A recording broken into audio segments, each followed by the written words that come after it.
गधे का रास्ता। एक बार गधे ने सोचा क्यों ना जंगल के उस पार जाकर देखा जाए कि आखिर उस तरफ है क्या। अगले दिन भोर में ही वह जंगल की ओर बढ़ चला। जंगल घना था और गधा मूर्ख बिना सोचे समझे उसे जिधर मन करता उधर चल पड़ता। जैसे तैसे करके उसने जंगल पार किया और दूसरी छोर पर स्थित एक और गांव पहुंच गया। उधर गांव में हल्ला मच गया कि भोलू गधा गांव छोड़कर चला गया है। सब बात करने लगे कि वो कितना भाग्यशाली है और अब कितनी आराम की जिंदगी जी रहा होगा। लोगों की बात सुनकर कुत्तों के एक झुंड ने भी जंगल पार करने का निश्चय किया।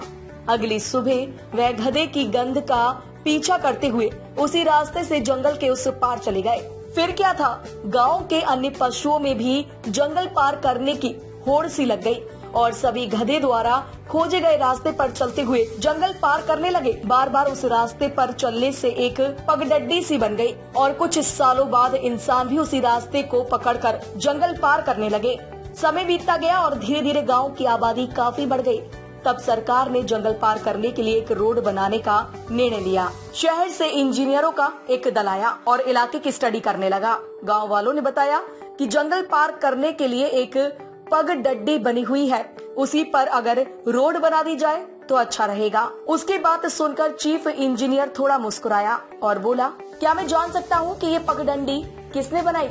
गांव के एक बुजुर्ग बोले, जहाँ तक मुझे पता है रास्ता किसी गधे ने खोजा था और उसने पूरी कहानी सुनाई। उसकी बात सुनने के बाद चीफ इंजीनियर बोले, मुझे यकीन नहीं होता कि आप सब इंसान होते हुए भी इतने सालों से एक गधे के बनाए रास्ते पर चल रहे थे। पता है ये रास्ता कितना कठिन और लंबा है, जबकि हमने जो रास्ता खोजा है वो इसका 1/4 भी नहीं है और उसे पार करना भी कई आसान है। आज गाँव वालों को अपनी गलती का एहसास हो रहा था।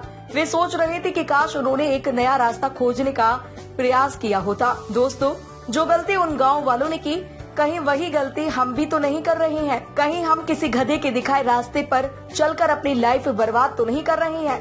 क्या आज हम जो भी काम या पढ़ाई कर रहे हैं वो हमारे अपने इंटरेस्ट के मुताबिक है या बस समाज और घर वालों के दबाव में हम अपना रास्ता ढूंढने से हिचक रहे हैं? कहीं हमें भी अपना रास्ता खोजने की जरूरत तो नहीं?